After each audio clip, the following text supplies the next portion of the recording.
Spider-Man Across the Spider-Verse was absolutely phenomenal and is the kind of movie that inspires me to want to make even better artwork and stories. But also don't worry, there's no spoilers in this because I actually made most of today's episode before I even saw the movie last night. I was also inspired to make this video after seeing the awesome footage that they finally released of the gameplay of Spider-Man 2 that's coming out later this year. It looks super cool, and third piece of inspiration is actually coming from one of my personal favorite Spider-Man comic book runs, Superior Spider-Man, where Doc Ock took over as Spidey. But also on top of all of that, I just love working with Spider-Man villains and drawing Spider-Man characters, so Spider-Man villains as Spider-Man. So let's get into it, shall we? Let's go! Hit like if you want, subscribe if you feel like, but either way, enjoy the show. Across the Spider-Verse, there are thousands of versions of the wall-crawling, web-slinging hero known by variations of the name Spider-Man.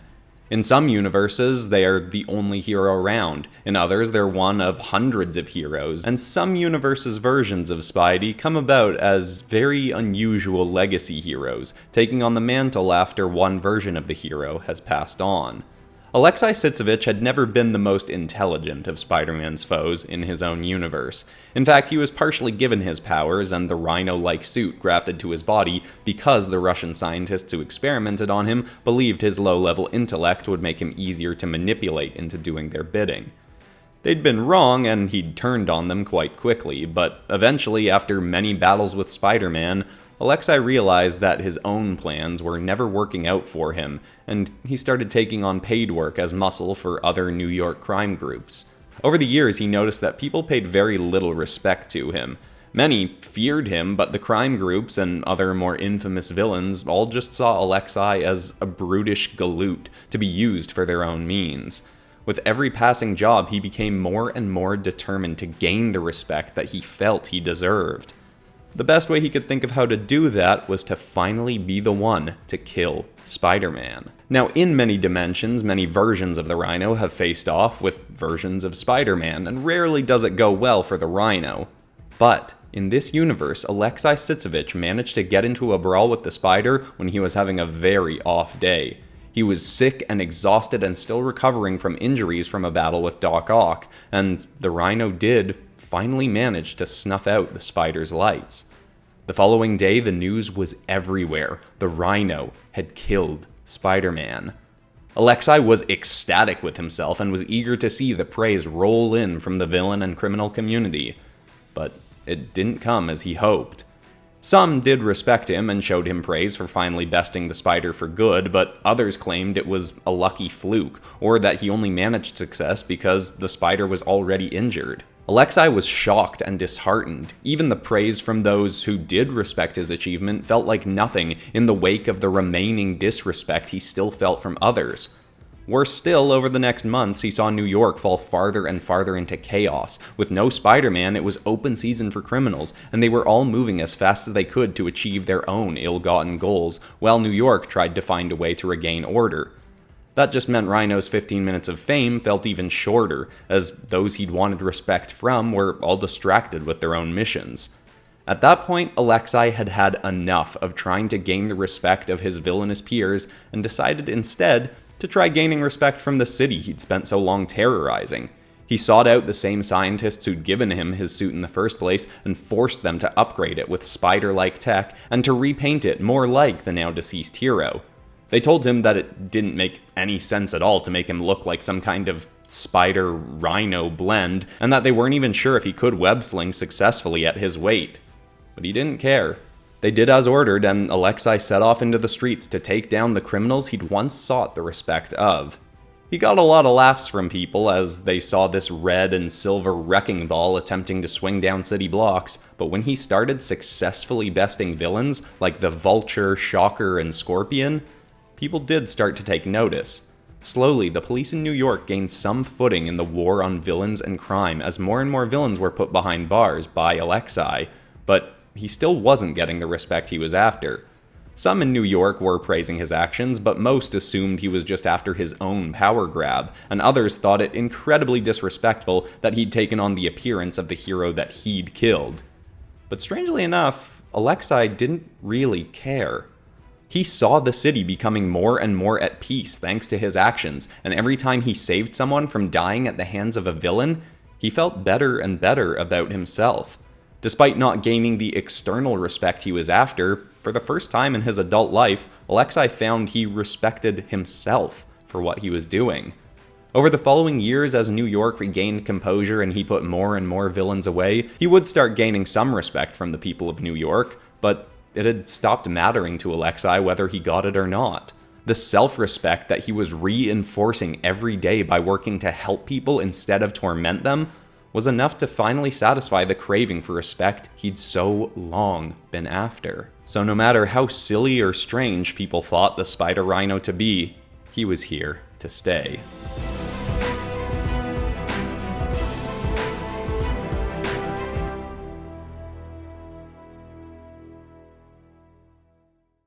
In many universes, the man who goes by Max Dillon eventually becomes the villain called Electro. In some, he is simply struck by lightning while holding a power line, in others he falls into a vat of genetically altered electric eels, but in one particularly odd case, he gains his abilities during an encounter with a version of Spider-Man. In this universe, both Peter Parker and Miles Morales swing through the New York City streets as the wall-crawling hero, but whenever Peter would take some time off, Miles would do his best to be the city's sole protector. Max Dillon was a longtime obsessive fan of Spider-Man. He thought the hero could do no wrong. But he'd never liked the new Spider-Man swinging around. He saw the red-clad original version of the hero as the one true Spider, and thought Miles to be a gimmicky, unworthy successor who publicly failed more times than he was able to stop crime and save those in need. And this was only reinforced the day he came across the second Spider in person. Dillon was hard at work as an electrical engineer at the Roxxon Energy Corporation when the tyrannical tank that is the Juggernaut smashed his way into the building. He'd been sent to steal something, and there was little that could get in the way of the brute when he was set on a goal. The workers were all evacuating, but as Dillon was headed for an exit, he heard a familiar thwipping of webs, and couldn't resist heading closer into the action just to get a peek of his hero saving the day. Unfortunately, when he came to the room Juggernaut had smashed his way into, he found that the spider who'd shown up was not the one Max had hoped to see. Miles was doing his best to take down the Juggernaut, but was having little luck. Even his bioelectric venom blast abilities were doing little against the Crimson Tank. Juggernaut continued to destroy everything in sight as he tried to squash the spider, and Max decided it was best for him to just leave. But as he headed for a destroyed hole in the wall, he slipped in a puddle of leaking conductor fluid from an experimental power engine being developed at Roxxon. He badly twisted his ankle in the fall and tried to get up, but continued slipping and sloshing in the fluid. As Juggernaut continued to smash apart the building, rubble started falling towards Max from above. He rolled out of the way of some, but soon it seemed like the entire ceiling was going to collapse on him. So he cried out for help. Miles heard just after landing a sparking venom strike against Juggernaut, and he quickly leapt back to help. But the second he reached Max, the lingering electricity from Miles' powers ignited the conductor fluid and created an explosion of electricity that engulfed Max. The next thing Max knew, he was waking up in a quarantined hospital bed days later with electricity leaping from his body at random intervals. The combination of the experimental conductant mixed with Miles' bioelectric powers had turned Max's body into an electricity-spewing mess that the doctors didn't know how to solve or fix. Max was livid. He swore that had the original Spider-Man been there that day, Max surely would have been saved. He thought this was just even more evidence that the new Spider didn't deserve to be Spider-Man's successor. But Max figured his new abilities may give him an opportunity to do better. Using his scientific know-how, Max developed a containment suit for himself that not only kept his electricity in check, but also allowed him to control it, even to fire it from his wrists like Spider-Man and create hard light webs with which he could swing around like his idol. With that to assist him, he started swinging around New York as another Spider-Man, and started helping those he could, swearing to show up the second Spider and prove himself to be a far better hero. But it wasn't as easy as he thought it would be. He did some good work, stopping robbers, helping those in need, but when it came to facing some of the bigger threats, he found that saving everyone was never easy. On one particularly bad day, while trying to take down the very villain that Miles had faced on the fateful day Max had gotten his abilities, Dillon ended up failing more horribly than he could handle. He shot a barrage of electric webbing at the Juggernaut to try and bring him down, but the brute grabbed the webbing and swung Max around in the scattering city streets. As he spun, the high-voltage webbing struck 5 innocent civilians. Dylan was then hurled into a wall, but quickly scrambled back to check on the people who'd been hit, only to find that all of them had died instantly from the electric shock. He was mortified and left with no idea of what to do next. Luckily, both of the city's other spiders showed up soon after to take down the brute. As Miles was finishing off the Juggernaut, Peter came over to check on Dylan, and for the first time, Max actually got to speak to his hero. He just wished it could have been under better circumstances. Of course, Spider-Man told him exactly what he needed to hear. When trying to save people, you have to know that you can't always save everyone. Even classic Spidey made plenty of mistakes, and sure, he'd improved over time, but even now, people would still get hurt on his watch. All anyone could ask for them to do was their best. As long as they kept working on improving and were truly trying to help people, then at the end of the day, their impact on their city and the world would be a positive one. Perhaps it was hearing it from his own hero, or the fact that he'd just seen how hard it was to be one firsthand, but Max was finally able to see Miles in a better light after that day. The kid, like Max, was just doing his best, and even if he wasn't as skilled as classic Spidey, he was still a hero. And as grim as his accident had seemed on that day at Roxxon, Miles' mistake had given Max an opportunity to become a hero himself.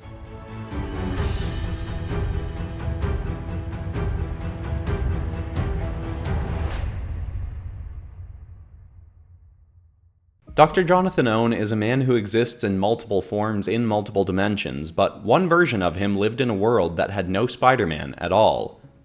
At least for a while. There were, however, plenty of other heroes and villains.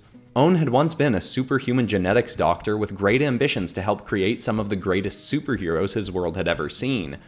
But superhuman regulations and lack of funding meant he was out of school with nobody to employ him. Nobody lawful, that is. The Kingpin had wanted a way to create his own superpowered goons, and offered to pay Dr. Ohnn handsomely if he could achieve this. Wanting to use what he'd learned, regardless of who paid him, Ohnn accepted and started attempting to duplicate the powers of the hero's cloak and dagger, though most specifically the sort of black hole teleportation abilities of Cloak. The Doctor got to a point where he believed he'd found a way to achieve the results Fisk was after, but waited before saying anything. He wanted to try it out for himself.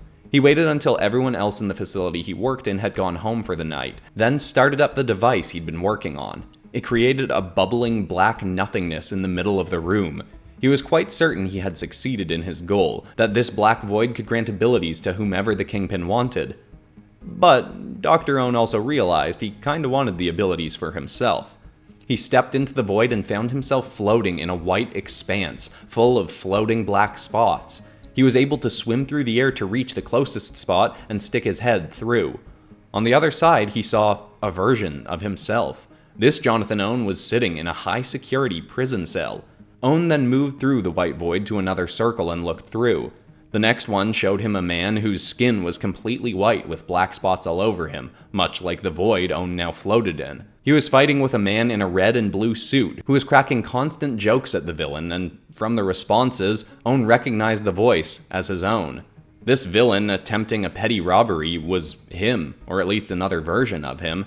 He looked through more and more of these holes and saw dozens of versions of himself, as either a superpowered criminal, or, in some cases, a man with a simple, pleasant life with no abilities at all. These versions had left their jobs working for criminals and simply found other, more peaceful work, never getting abilities whatsoever. It seemed every version of him that gained powers eventually became a criminal that was the butt of people's jokes, always being bested by a version of the hero known as Spider-Man, whereas the lives where he hadn't gained powers looked fairly pleasant. Unfortunately, he no longer had the option to avoid gaining powers.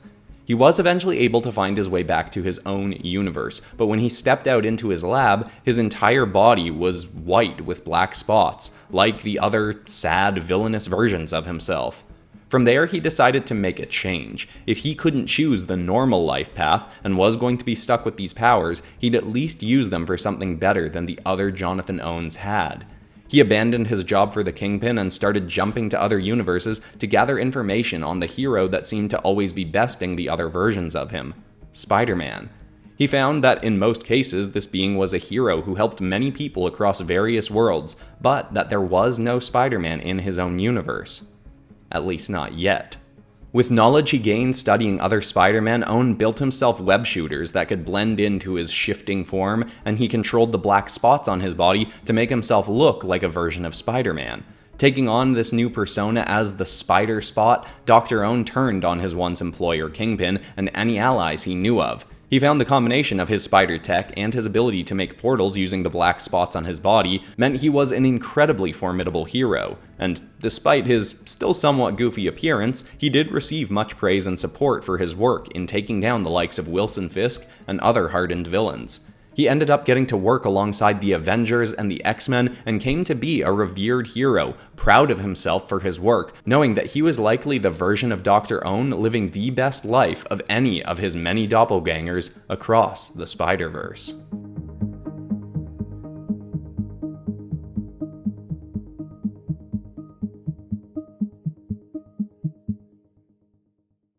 Multiple versions of the man known as Sergei Kravenov, or Kraven the Hunter, have briefly donned the mantle of Spider-Man, though only for brief periods of time in most cases when they believed they'd successfully killed the wall crawler and could then overtake his legacy. But in one universe, Kraven became the one and only Spider-Man. In this world, like many others, Kraven was a big game hunter. He sought tougher and tougher predators and beasts to slay, but never felt any of the creatures he killed were enough to prove his power. While not on the hunt, he spent much of his time with his half-brother Dmitri, who worked as an assassin for hire in Russia. Dmitri was a chameleon who was a master of disguise and could get himself into near any room he needed for his job. But soon he found he wanted more from his life. He tried to convince Sergei to come with him to America to try and have a new start for them both, leaving Kraven's power lust and Dmitri's murderous career behind them. But Kraven refused. Eventually, Dmitri decided to leave without him, and Sergei sunk deeper into his cravings for power, to a point where he sought out a witch doctor named Calypso. She told Sergei that she could grant him all the power he sought, but that fate would find a way to balance out what he gained with a loss of something he loved. He didn't care. With his half-brother gone to America, there was nothing Kraven loved more than the hunt, and he knew nothing fate could do could take that from him. Calypso used voodoo magic to alter a living spider into a mystical form, then allowed it to bite Sergei. The magically altered venom greatly enhanced his strength and speed, granted him the ability to climb walls, and gave him a sixth sense that predicted danger aimed towards him. It was power unlike anything he'd experienced. But when he took this might out on a hunt, it made things too easy for him.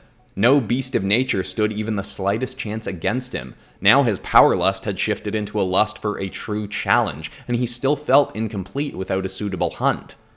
Until a new one fell into his lap through some unfortunate circumstances. Sergei got word from America that his brother Dmitri had been killed. He'd utilized his skills as an assassin to get work for the organization known as S.H.I.E.L.D., and he'd infiltrated the ranks of a criminal syndicate that worked under a man named Tombstone in New York. Unfortunately, the crime lord had discovered the deception at the same time that he'd been employing a brute named Alexander O'Hearn, this world's version of the Rhino. Tombstone had the Rhino tear Dmitri apart to send a message to anyone who tried to cross him.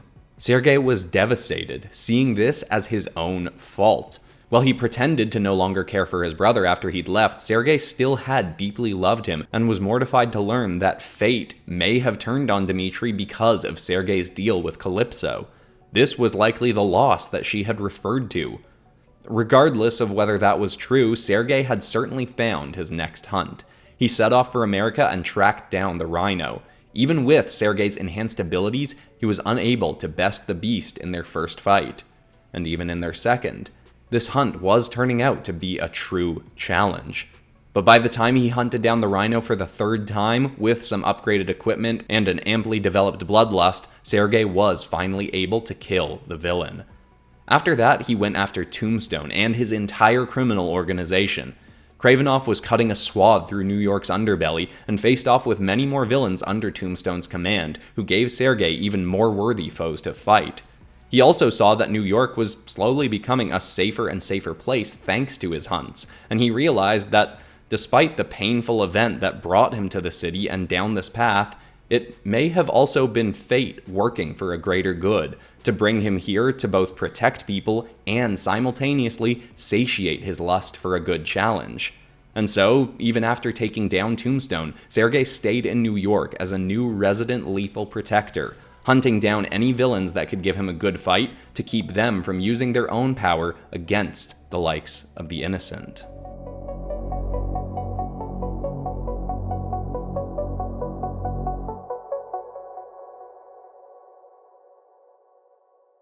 I really love drawing Spider-Man characters, and I've done it plenty in the past. If you want something similar to this, you might want to check out my Street Fighter 6 characters as Spider-Man. Or if you want more Spider-Man villains, I've done tons of stuff with them in the past, but specifically you might want to go back to my weird Spider-Man Batman villain fusion episodes. Also, if you would like the inks from this episode to color yourself, and I think these are some particularly good inks, a lot of good line weight variety, you can join the Popcross Studios Patreon, where you get access to inks and high-resolution art a day before a video comes out, as well as access to a bonus podcast series where I go more in depth talking about my design and writing process. And besides that, that's all for today, except of course for ending this video on some kind of positive or inspiring note. And the thought I want to leave people with today is actually a quote from the actress Eva Longoria that I heard her talk about in an interview recently, where she talked about how if she has a really busy day, at the end of it, instead of telling people how she was so busy and stressed out, she reframes it to, I had a very productive day. Busy and productive aren't always the same thing, but I feel like that is just a really great way to reframe a day where you feel like you've just been non-stop moving. At least looking at it as productive gives some kind of positive ending to that day. I hope that's inspiring. I love you all, and I'll see you all in the next episode on Friday. Goodbye.